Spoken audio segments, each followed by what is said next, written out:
A fiery horse with the speed of light, a cloud of dust, and a hearty hi-yo Silver, the Lone Ranger.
With his faithful Indian companion, Tonto, the daring and resourceful masked rider of the plains led the fight for law and order in the early western United States. Nowhere in the pages of history can one find a greater champion of justice. Return with us now to those thrilling days of yesteryear. From out of the past come the thundering hoofbeats of the great horse Silver. The Lone Ranger rides again. Come on, Silver! Let's go, big fellow! Hi-yo, Silver! Away!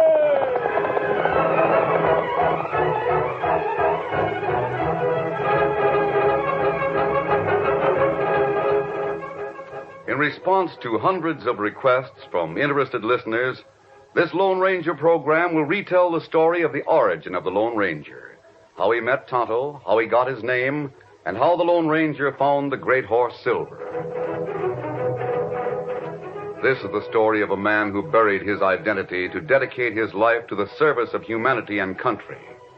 It is the story of an American heritage, the story of the Lone Ranger.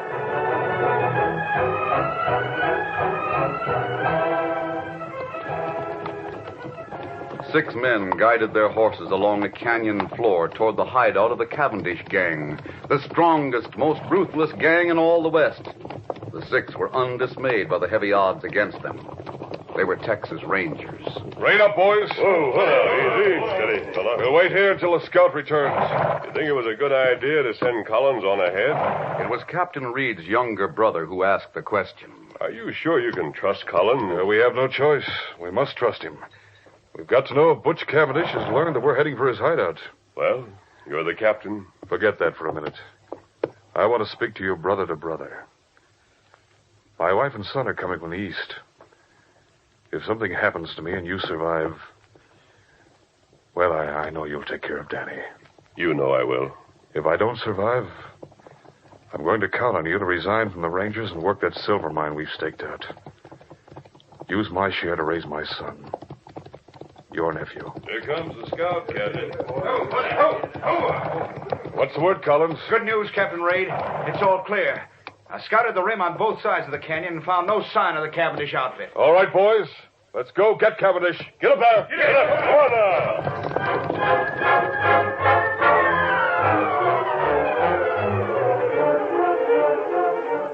The guide named Collins remained behind as the Rangers moved in single file along the floor of the rock-strewn canyon. They didn't know that Collins had lied, that Butch Cavendish and his killers were waiting on the rim of the ravine. Now, listen. We'll hold our fire until they're right below. Men on the other side of the canyon will start shooting when we do. We'll have those Rangers trapped between us. Good idea, Right, boss. We'll have to shoot straight. Be sure to get all 6 of those men. We can't get down to the floor of that canyon without going all the way back to the hideout. And it'll be dark in half an hour, so don't take chances. When a man goes down, keep on pouring lead into him till you're sure he's dead. Now get ready. Come on, boys. All right, men, open fire.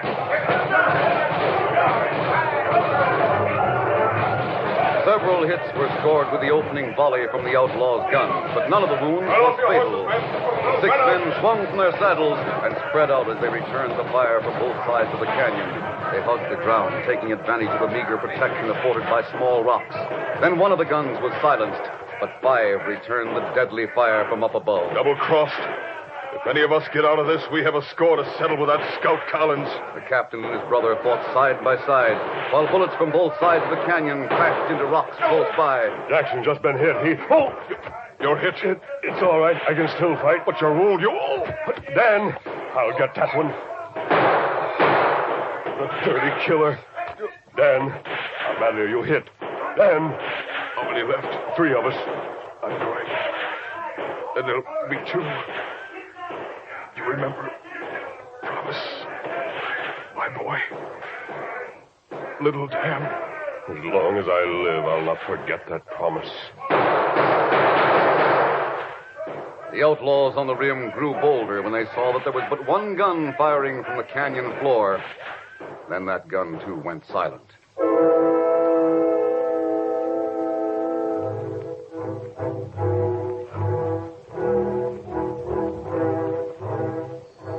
Twilight deepened into darkness, relieved by the cold light of a full moon. And then another figure moved among the still bodies. It was an Indian, clad in a jacket of fringed buckskin.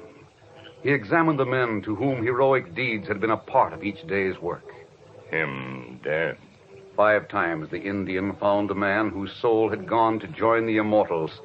But when he came to the 6th, he found what Collins had failed to discover. He found a faint spark of life still burning. The Indian lifted this man tenderly in his strong arms and carried him away. The wounded man was taken to a nearby cave where the Indian bathed and dressed the wounds as best he could. Then he took a spade from one side of the cave and returned to the canyon, where he worked steadily until the dead men had been buried. Returning to the cavern, he sat watching, listening periodically to the faint beat of a gallant heart through the remaining hours of the night. Daybreak found that heartbeat stronger. But by nightfall, a new enemy assailed the ranger. The wounds became infective, and there was fever. The Indian called on all the lore he knew and went through 2 days and nights without rest in a valiant effort to combat the all-consuming fever that threatened to kill where outlaws' guns had failed.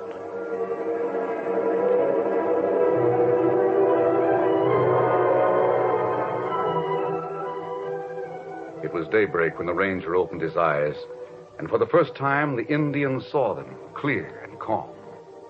You awake? Me glad. Yes, but I... so weak. Well, you wounded bad. I remember an ambush. That right. Me find you in canyon. Carry you here. This is a cave? That right. Why, it's daylight. Oh, it's morning. Then I must have been unconscious all night. It's 4 days since fighting canyon.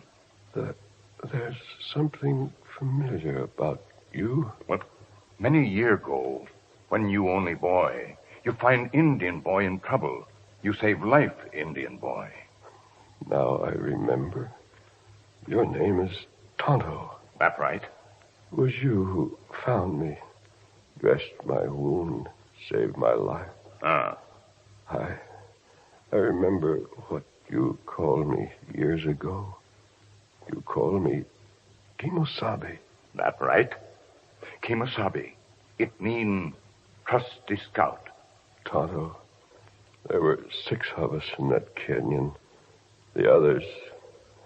what about the other rangers? Other rangers. All dead. Dead. Ah. One of them was my brother. You only one left. You, Lone Ranger. The Lone Ranger. The only one who knows about that gang. I'm going to get every one of those crooks I'm going to carry on that war. For every one of the men who died, 100 crooks are going to feel the weight of justice. God willing, I'll make every criminal in the new frontier regret the day you found a dying ranger and nursed him back to life. As soon as I'm strong enough to carry guns, I'll be the Lone Ranger.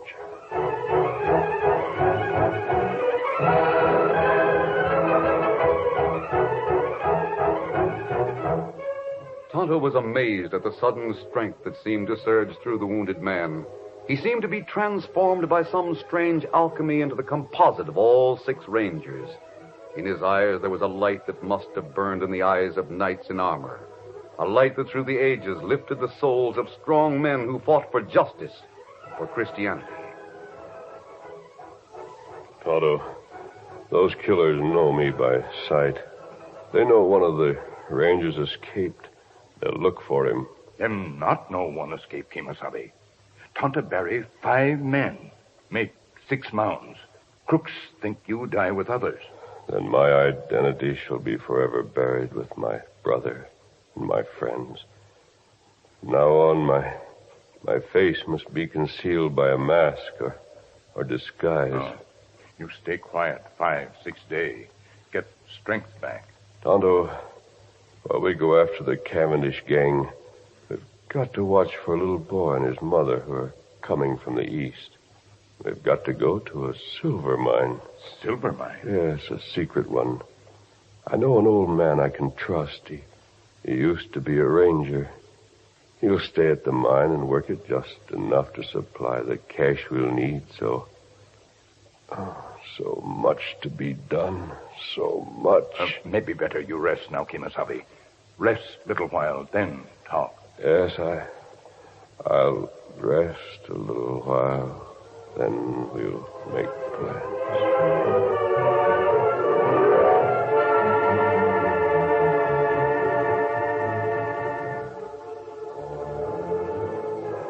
Several weeks had elapsed since the massacre in Bryant's Gap. The ranger whom Tonto had rescued had regained his strength and ridden with an old man into a remote section of the hills where a small shack concealed the entrance to a silver mine.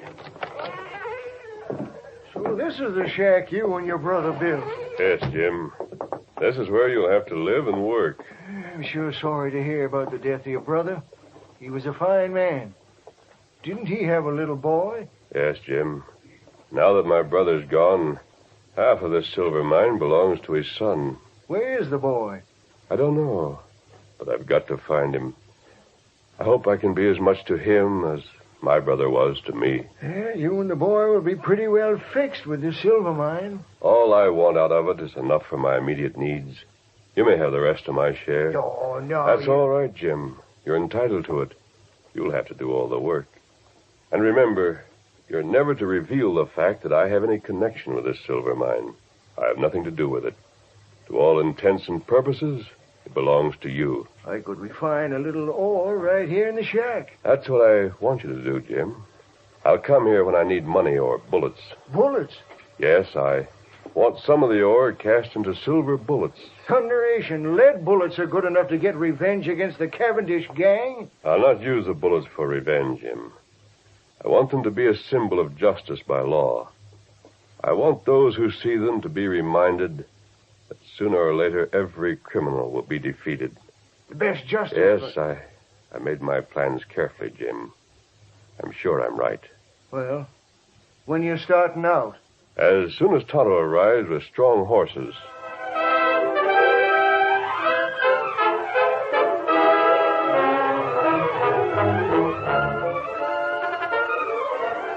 The curtain falls on the first act of our Lone Ranger story. Before the next exciting scenes, please permit us to pause for just a few moments.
to continue our story. During the next few days, the man who had become the Lone Ranger helped his old friend bring ore from the tunnel and refine it into purest silver, which was cast into bullets that studded a heavy gun belt. In the meantime, he made a mask to cover the upper portion of his face. Then Tonto returned with strong horses and bad news. Indians, an outlaw gang, make raid on wagon train from east. All wagons burned and all people killed. Tonto, my brother's wife and son were coming from the east on a wagon train. I wonder if it's the one that... Me fine trunk all burned. A trunk? Ah. Copper plate on trunk. Me bring it here. Show you.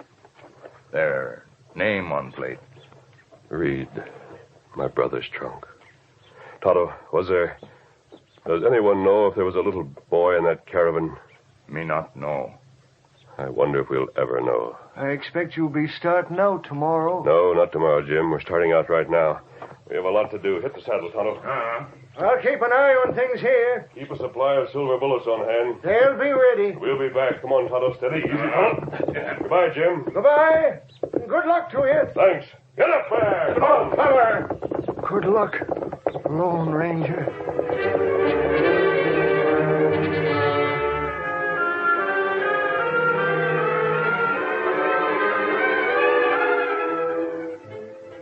The Lone Ranger quickly captured several members of the Cavendish gang. Others knew that they were hunted men. They scattered and fled in all directions, but the masked man maintained a relentless pursuit of one after another. The trails led through several states. Collins, the faithless scout, was run to earth in Laramie. His pal was caught in Julesburg, and another of the killers was turned over to the law in Cheyenne.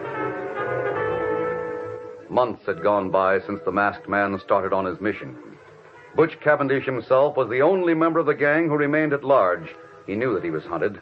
He knew that his masked nemesis could be stopped only by death. On one occasion, the Lone Ranger had come close, but Cavendish owned the faster horse. He got away, but his escape was only temporary.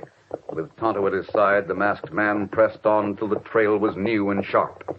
We're close to Cavendish now, Kimasabi. Yes, Tonto. He can't be far ahead. Him outrun us last time. Maybe better we shoot on sight. No, I want to take him alive. Look out! Steady there, steady, boy. Over there. Killer in ambush. Him right way. He shot my horse, Tonto. Get after him. Get him up, feller!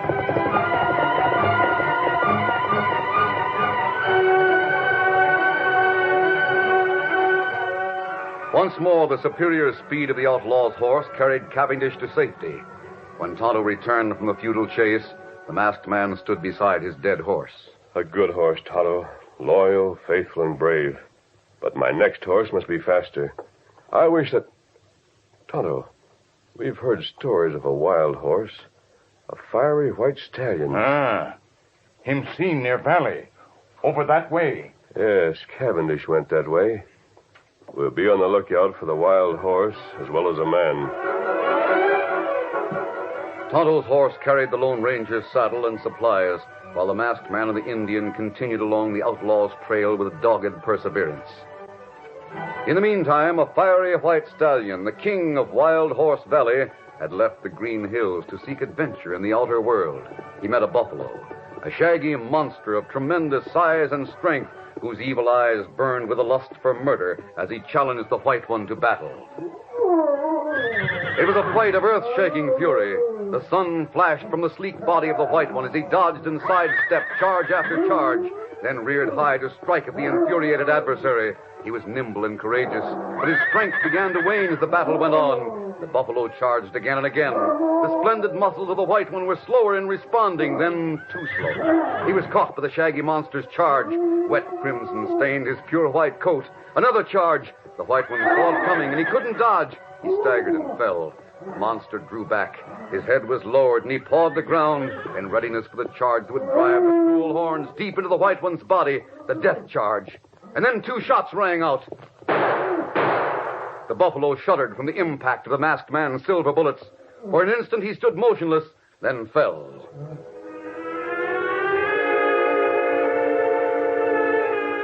Cruelly battered and bruised, the white stallion lay quietly, but his soft eyes watched every move as the Lone Ranger bathed his wounds and wiped the dust from his delicate nostrils with a damp cloth. For a long time he rested. then scrambled to his feet. Me get rope. Him run away. No, wait, Tonto. But him go. Let him go. I like that horse more than anything in the world. But he deserves his freedom. He fought for it. Him stop. Yes, he's turned. He's looking at us. See how white he is? Him silver white. Silver. That would be a name for him. Here, Silver! Him plenty wild. Tonto, he's coming toward us. Silver, you beauty. Tonto, hand me a halter. If you'd only know how badly we need him. Steady there. Steady, Silver. Oh, him let you use halter. The saddle, Tonto. Oh, no horse like that take saddle. Never was a horse like this. As the mighty stallion felt the pressure of the saddle on his powerful back, he trembled as if from a chill. Every instinct told him he must flee at once to preserve his freedom. Yet he stood his ground, submitting to the things done by the man who had saved his life.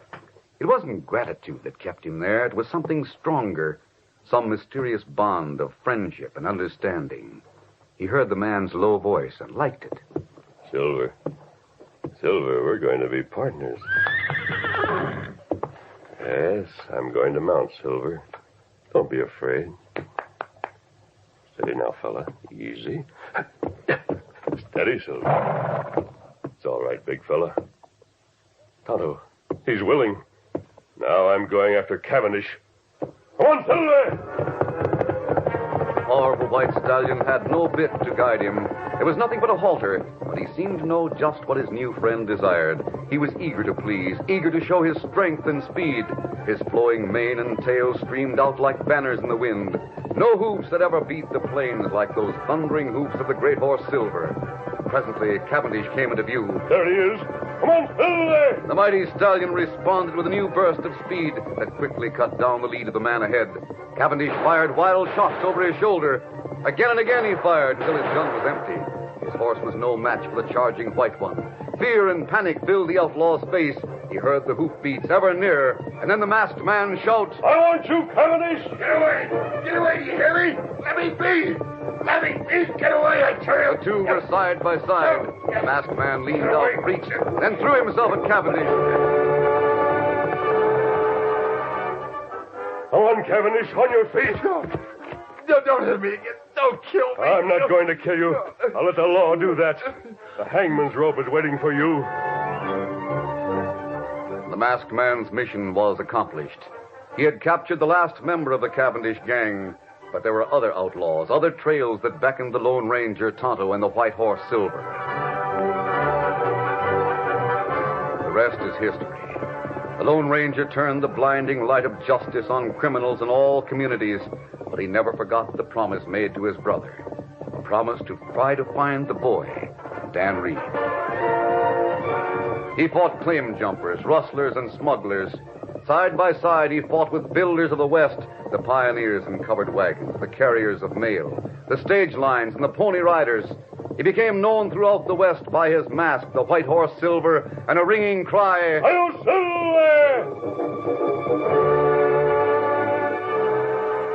His adventures took him to the high border country, where he fought and conquered men who sought to rob an old lady and her adopted grandson. It must have been fate that guided him there and took him to the side of the woman's deathbed, where he learned about the 14-year-old boy whom she had found as a baby, the only survivor of an Indian attack. She handed him a locket that had been about the baby's neck. The Lone Ranger found Dan Reed sitting on the steps of the little white house. Do you mind if I sit beside you, Dan? No, sir. Thanks. Your grandmother was a wonderful woman. She sure was. Before she died, she told me all about you. How she had found you as a baby. That's right. I wasn't a real grandson. I was just adopted. My right name is Dan Reed. Yes, I know. I saw the pictures of your mother and father in this locket. Dad was a ranger, a captain. Yes, I was with him when he was killed. In fact, I promised him I'd try to find you. You did? Dan, how would you like to go with me? You mean travel with you all the time? Yes. Oh, golly. I can't think of anyone I'd rather be with. But why are you doing this for me? Because, Dan, your father was my brother. I'll tell you about him and what he left you. Your father was one of the men among whom uncommon valor was a common virtue. Those men have handed down a great heritage, which you and others like you must protect and preserve. It's the heritage of every American. The right to live as free people in a land where there is true equality of opportunity. But it is your duty to be eternally vigilant, prepared at all times to fight those who dare to challenge our way of life. And you must build. It is your duty to make of this a greater nation, to build homes and farms and villages, mills, factories, and great cities. Property is the fruit of labor. That some should be rich shows that others may become rich, and hence is just encouragement to industry and enterprise. Abraham Lincoln said, "Let not him who is houseless pull down the house of another, but let him labor diligently and build one for himself, thus by example assuring that his own shall be safe from violence when built."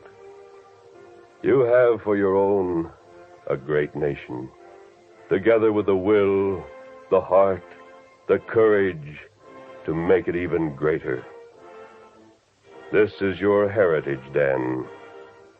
This is the heritage of every American.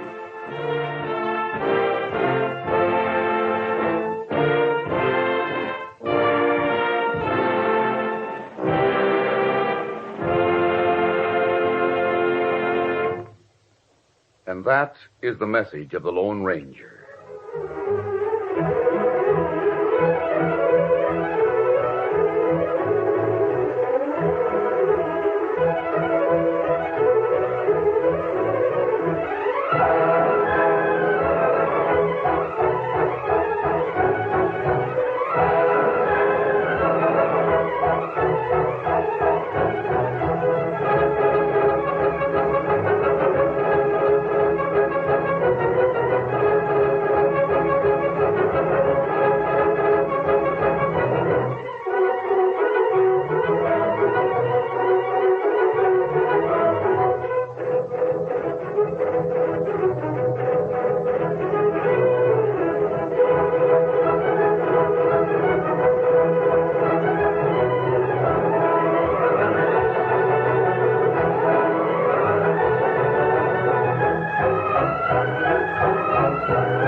This is a George W. Trendle production directed by Charles D. Livingston.